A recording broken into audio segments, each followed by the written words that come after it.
जय हिंद। नमस्कार साथियों, आप सभी लोगों का मोस्ट वेलकम है आज की इस नए क्लास में। साथियों, आज की इस क्लास में हम सभी लोग पढ़ने वाले हैं एसएससी एमटीएस के एग्ज़ाम के लिए most important previous year question को, जो कि आपके एसएससी एमटीएस के एग्ज़ाम के लिए काफ़ी इंपॉर्टेंट है। तो आप सभी लोग जो इस क्लास को बिल्कुल अच्छे से लास्ट तक देखिएगा, जिससे कि आप जो है सभी क्वेश्चन को अच्छे से याद कर पाएंगे और आप सभी लोग अपने एग्जाम में जो है सभी क्वेश्चन को आसानी तरीके से जो है बना भी पाएंगे। तो चलिए फिर क्लास को स्टार्ट करते हैं। उनसे पहले यदि आप सभी लोग इस चैनल पर पहली बार जुड़े हैं तो आप सभी लोग जो है इस चैनल को सब्सक्राइब कर लीजिए और सब्सक्राइब करके आप जो है ऑल नोटिफिकेशन को आप जरूर दबा लीजिए, ताकि जब भी क्लास स्टार्ट हो सबसे पहले क्लास का नोटिफिकेशन आपके पास पहुंच सके।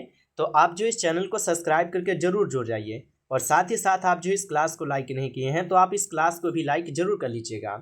तो चलिए क्लास को स्टार्ट करते हैं और देखिएगा यहाँ पे पहला क्वेश्चन है कि किस विटामिन को सूर्य का यहाँ पे विटामिन जो है कहा जाता है। दोस्तों, ये सभी क्वेश्चन इंपॉर्टेंट और सिलेक्टेड क्वेश्चन लिए गए हैं आपके एसएससी एमटीएस के लिए। और आपको भी पता होगा कि आपके एसएससी एमटीएस के एग्जाम के लिए अगर बेस्ट तैयारी होना चाहिए तो आपके मेन चीज़ होता है पहले प्रीवियस ईयर के क्वेश्चन, जो कि आपके 60% क्वेश्चन आपके प्रीवियस ईयर से क्वेश्चन देखने को मिलता है। इसलिए अगर आप लोग का प्रीवियस ईयर क्वेश्चन कंप्लीट हो जाता है, एक बार रिवीजन हो जाता है, तो आप लोग का जो है यहाँ पे तैयारी पूरी तरीके से हो जाएंगे। तो यहाँ पे 60% क्वेश्चन अगर आप लोग को तैयारी करना है तो आप लोग को डेली यहाँ पे प्रीवियस ईयर के क्लास दिए जा रहे हैं, साथ ही साथ आपको मॉडल पेपर के क्लास और प्रैक्टिस सेट के क्लास भी दिए जा रहे हैं। तो आप जो है डेली क्लास कीजिए और चैनल पे पहली बार जुड़े हैं तो सब्सक्राइब कर लीजिए। बताइए किस विटामिन को सूर्य का यहाँ पे विटामिन कहा जाता है। विटामिन डी को जो है सूर्य का भी विटामिन कहा जाता है, तो ऑप्शन डी हो जाएगा सही जवाब। चलिए आगे देखते हैं क्वेश्चन क्या है। क्वेश्चन है आप लोगों का कि आर्यभट्ट ने किस क्षेत्र में योगदान दिया था। चलिए बता दीजिएगा आप सभी लोग कि आर्यभट्ट जो ये किस क्षेत्र में योगदान दिए थे। तो आर्यभट्ट जो है ये आपके गणित के क्षेत्र में क्या दिए थे, योगदान दिए थे। ऑप्शन बी जो है इस क्वेश्चन का सही जवाब है।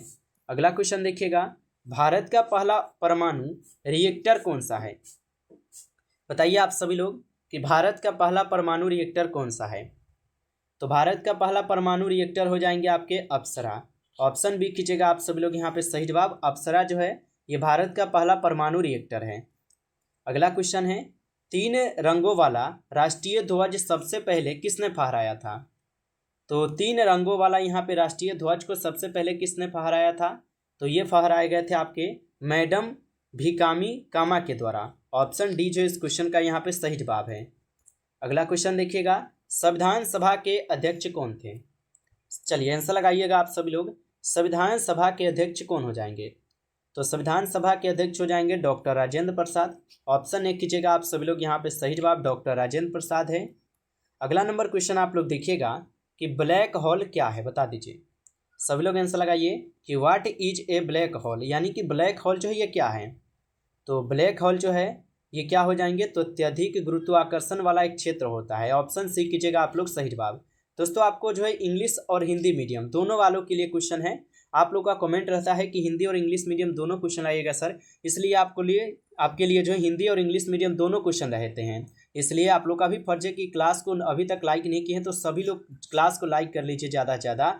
और चैनल पे आप पहली बार जुड़े हैं तो आप लोग चैनल को सब्सक्राइब करके ऑल नोटिफिकेशन को आप दबा कर जुड़े रहिएगा, क्योंकि आप लोग को यहाँ पे डेली क्लास करवाए जा रहे हैं। तो आप लोग चैनल को सब्सक्राइब करके जरूर जुड़ जाइएगा। बताइए ब्लैक होल क्या है। तो हम लोग देखे हैं कि अत्यधिक गुरुत्वाकर्षण वाला क्षेत्र है। आगे देखिए, क्वेश्चन है कि विश्व का सबसे बड़ा महासागर कौन सा है। तो विश्व का सबसे बड़ा महासागर हो जाएंगे प्रशांत महासागर। ऑप्शन डी जो इस क्वेश्चन का यहाँ पे सही जवाब है। अगला क्वेश्चन आप लोग देखिएगा कि किस मुगल शासक ने ताजमहल बनवाया था। तो किस मुगल शासक ने ताजमहल को बनवाया था। तो ताजमहल को बनवाए गए थे शाहजहां के द्वारा। किसके याद में, मुमताज महल के याद में बनवाया था शाहजहां ने ताजमहल को। ऑप्शन सी सही जवाब है। अगला क्वेश्चन है, चंद्रयान 3 मिशन किस वर्ष लॉन्च किया गया था। तो चंद्रयान 3 मिशन जो है ये किस वर्ष लॉन्च किए गए थे। तो ये किए गए थे 2023 में। ऑप्शन सी जो है इस क्वेश्चन का सही जवाब है, 2023 में, याद रखिएगा। चलिए अगला क्वेश्चन है कि स्वतंत्र भारत के पहले गवर्नर जनरल कौन थे। चलिए आंसर लगा दीजिए, स्वतंत्र भारत के पहले गवर्नर जनरल कौन थे। तो स्वतंत्र भारत के पहले गवर्नर जनरल थे लॉर्ड माउंटबेटन। ऑप्शन ए कीजिएगा आप सभी लोग, यहाँ पे सही जवाब लॉर्ड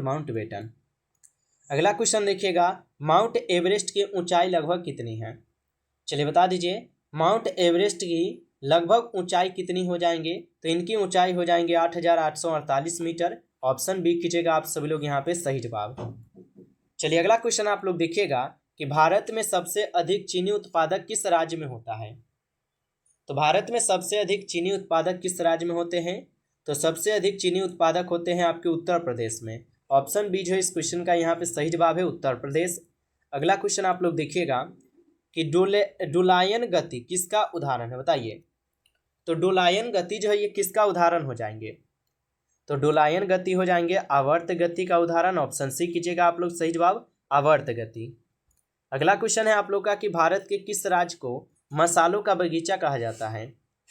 तो भारत के किस राज्य को यहाँ पे मसालों का बगीचा कहा जाता है?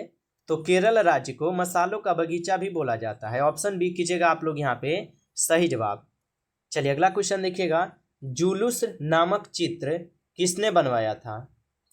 तो जुलूस नामक चित्र किसने बनवाया? तो ये बनवाए गए थे मकबूल फिदा हुसैन के द्वारा। ऑप्शन सी कीजिएगा आप सभी लोग यहाँ पे सही जवाब, मकबूल फिदा हुसैन के द्वारा। अगला क्वेश्चन है, भारत में योजना आयोग की स्थापना कब हुई थी? तो भारत में योजना आयोग की स्थापना कब हुई थी? तो भारत में योजना आयोग की स्थापना आपके 1950 में की गई थी। ऑप्शन बी हो जाएंगे सही जवाब, 1950 में। अगला क्वेश्चन है, डीटीपी का यहाँ पे पूरा नाम क्या है? तो डीटीपी का यहाँ पे पूरा नाम क्या है? डेस्कटॉप पब्लिशिंग हो जाएंगे। ऑप्शन सी कीजिएगा आप सभी लोग सही जवाब। चलिए अगला क्वेश्चन आप लोग देखिएगा, किस राष्ट्रपति ने आपातकाल घोषित किया था? बताइए कि कौन से राष्ट्रपति थे जो कि आपातकाल को जो है घोषित किए थे? तो ये घोषित किए गए थे फखरुद्दीन अली अहमद के द्वारा। ऑप्शन सी जो इस क्वेश्चन का यहाँ पे सही जवाब है, फखरुद्दीन अली अहमद के द्वारा। चलिए अगला क्वेश्चन है आप लोग का, भारत का पहला नागरिक पुरस्कार कौन सा है? तो भारत का यहाँ पे पहला नागरिक पुरस्कार कौन सा है? तो भारत का पहला नागरिक पुरस्कार हो जाएंगे आप लोग का कौन? तो भारत रत्न हो जाएंगे। ऑप्शन सी कीजिएगा आप सभी लोग सही जवाब, भारत रत्न हो जाएंगे। अगला क्वेश्चन आप लोग देखिएगा कि किस पर्व को फसल उत्सव भी कहा जाता है? आंसर लगाइए, किस पर्व को फसल उत्सव भी कहा जाता है? तो ये कहे जाते हैं लोहड़ी को। ऑप्शन यहाँ पे बी जो है इस क्वेश्चन का सही जवाब है, लोहड़ी पर्व को। अगला क्वेश्चन आप लोग देखिएगा, संविधान सभा के अध्यक्ष कौन थे? बताइए। तो संविधान सभा के अध्यक्ष कौन थे? डॉक्टर राजेंद्र प्रसाद जो है ये संविधान सभा के अध्यक्ष थे। ऑप्शन ए हो जाएंगे इस क्वेश्चन का सही जवाब। चलिए आगे बढ़ते हैं। अगला क्वेश्चन आप लोग देखिएगा, यहाँ पे क्वेश्चन दिया गया है कि पृथ्वी सूर्य की परिक्रमा कितने समय में पूरी करती है? तो पृथ्वी जो है ये सूर्य की परिक्रमा कितने समय में पूरी करती है? तो ये 365 दिन में पूरा करता है। ऑप्शन ए कीजिएगा आप सभी लोग सही जवाब। चलिए अगला क्वेश्चन आप लोग देखिएगा कि किस राजा ने सबसे पहले अशोक चक्र का प्रयोग किया था? तो किस राजा ने सबसे पहले अशोक चक्र का प्रयोग किए थे? तो अशोक ने सबसे पहले अशोक चक्र का ही प्रयोग किए थे। ऑप्शन सी जो है इस क्वेश्चन का बिल्कुल ही सही जवाब हो जाएंगे, अशोक। अगला क्वेश्चन देखिएगा आप लोग, संसद का ऊपरी सदन कौन सा है? बताइए आप सभी लोग कि संसद का ऊपरी सदन कौन सा है? तो संसद का ऊपरी सदन है आपके राज्यसभा। ऑप्शन बी कीजिएगा आप सभी लोग यहाँ पे सही जवाब, राज्यसभा हो जाएंगे। अगला क्वेश्चन देखिएगा कि दूध में कौन सा प्रोटीन पाया जाता है? बताइए दूध में कौन सा प्रोटीन पाए जाते हैं? तो केसिन जो है ये दूध में पाए जाते हैं। ऑप्शन बी कीजिएगा आप सभी लोग सही जवाब। अगला क्वेश्चन है कि भारत में सबसे लंबी नदी कौन सी है? तो भारत की सबसे लंबी नदी जो है यहाँ पे गंगा नदी है। ऑप्शन ए हो जाएगा इस क्वेश्चन का सही जवाब। अगर आपसे सबसे चौड़ी नदी अगर पूछेगा तो अब क्या बताइएगा? तो याद रखिएगा, चौड़ी नदी आप लोग का यहाँ पे ब्रह्मपुत्र है। ब्रह्मपुत्र सबसे चौड़ी नदी है भारत की। और आपसे एक प्रश्न हम पूछते हैं कि विश्व की सबसे लंबी नदी कौन सी है? आप लोग कमेंट कीजिएगा, पिछले क्लास में आपको कंप्लीट करा दिए हैं क्वेश्चन है वेदों की भाषा कौन सी थी? तो वेदों की भाषा कौन है? संस्कृत है। और वेदों की संख्या कुल 4 है, याद रखिएगा। अगला क्वेश्चन है आप लोग का, मनुष्य की सामान्य शरीर तापमान कितना होता है? तो मनुष्य की सामान्य शरीर का तापमान कितना होता है? 98.6 डिग्री फ़ारेनहाइट होता है। ऑप्शन बी कीजिएगा आप लोग सही जवाब। अगला क्वेश्चन है, लाल किला किसने बनवाया था? बताइए कि लाल किला को किसने बनवाया था? तो लाल किला को बनवाए गए थे आपके शाहजहां के द्वारा। ऑप्शन सी जो है इस क्वेश्चन का सही जवाब है। अगला क्वेश्चन, पानी का रासायनिक सूत्र क्या है? तो पानी का यहाँ पे रासायनिक सूत्र क्या है? तो what is the chemical formula of water? तो यहाँ पे वाटर का फार्मूला क्या हो जाएंगे आप लोग बता दीजिएगा। तो H2O जो है ये वाटर का ही फार्मूला है। ऑप्शन ए हो जाएंगे सही जवाब। चलिए अगला क्वेश्चन देखिएगा, मानव शरीर की सबसे बड़ी ग्रंथि कौन सी है? तो मानव शरीर की सबसे बड़ी ग्रंथि हो जाएंगे यकृत, जिसको हम लोग लीवर बोलते हैं। ऑप्शन बी कीजिएगा सही जवाब। अगला क्वेश्चन है, चंद्रगुप्त मौर्य के गुरु कौन थे? बताइए, चंद्रगुप्त मौर्य के गुरु कौन थे? तो चंद्रगुप्त मौर्य के गुरु थे आपके चाणक्य। ऑप्शन बी कीजिएगा आप सभी लोग यहाँ पे सही जवाब चाणक्य थे। अगला क्वेश्चन आप लोग देखिएगा, भूकंप को मापने वाला यंत्र क्या कहलाता है? तो भूकंप को मापने वाला यहाँ पे यंत्र क्या कहलाता है? तो सिस्मोग्राफ कहलाता है। ऑप्शन सी कीजिएगा आप लोग सही जवाब। तो यहाँ पे हमारा सही जवाब क्या था? सिस्मोग्राफ। ऑप्शन सी कीजिएगा आप लोग सही जवाब, सिस्मोग्राफ हो जाएंगे। अगला क्वेश्चन देखिएगा आप लोग, संविधान की प्रस्तावना में कौन से शब्द शामिल है? तो संविधान की प्रस्तावना में कौन से शब्द है जो कि शामिल किए गए हैं? तो समाजवादी और धर्मनिरपेक्ष, ये दो जो है आपके संविधान की प्रस्तावना में शामिल किए, समाजवादी और धर्मनिरपेक्ष, याद रखिएगा। आगे क्वेश्चन है, हरित क्रांति के जनक कौन है? बताइए, हरित क्रांति के जनक कौन हो जाएंगे? तो हरित क्रांति के जनक हो जाएंगे आप लोग का यहाँ पे MS स्वामीनाथन। ऑप्शन ए कीजिएगा आप लोग यहाँ पे सही जवाब, MS स्वामीनाथन है। अगला क्वेश्चन है, डीजल इंजन का आविष्कार किसने किया था? तो डीजल इंजन का आविष्कार किसके द्वारा किए गए थे? तो डीजल इंजन का यहाँ पे निर्माण जो है रुडोल्फ डीजल के द्वारा ही किए गए थे। ऑप्शन बी कीजिएगा आप लोग यहाँ पे सही जवाब। चलिए आगे देखते हैं क्वेश्चन क्या। क्वेश्चन है आप लोगों का कि आयत का क्षेत्रफल किससे निकाल लेते हैं? तो आयत का क्षेत्रफल कैसे निकालते हैं? तो लंबाई गुने चौड़ाई से हम लोग जो है आयत का क्षेत्रफल निकालते हैं। ऑप्शन बी इस क्वेश्चन का सही जवाब हो जाएंगे। चलिए अगला क्वेश्चन देखिएगा, स्वतंत्र भारत के पहले कानून मंत्री कौन थे? तो स्वतंत्र भारत के पहले कानून मंत्री कौन थे? तो याद रखिएगा डॉक्टर भीमराव अंबेडकर जो ये स्वतंत्र भारत के पहले कानून मंत्री थे। ऑप्शन सी सही जवाब है। अगला क्वेश्चन है, पानी में घुलनशील विटामिन कौन से है? तो पानी में घुलनशील विटामिन है सी और बी। ऑप्शन यहाँ पे बी सही जवाब है, सी और बी जो है घुलनशील विटामिन है।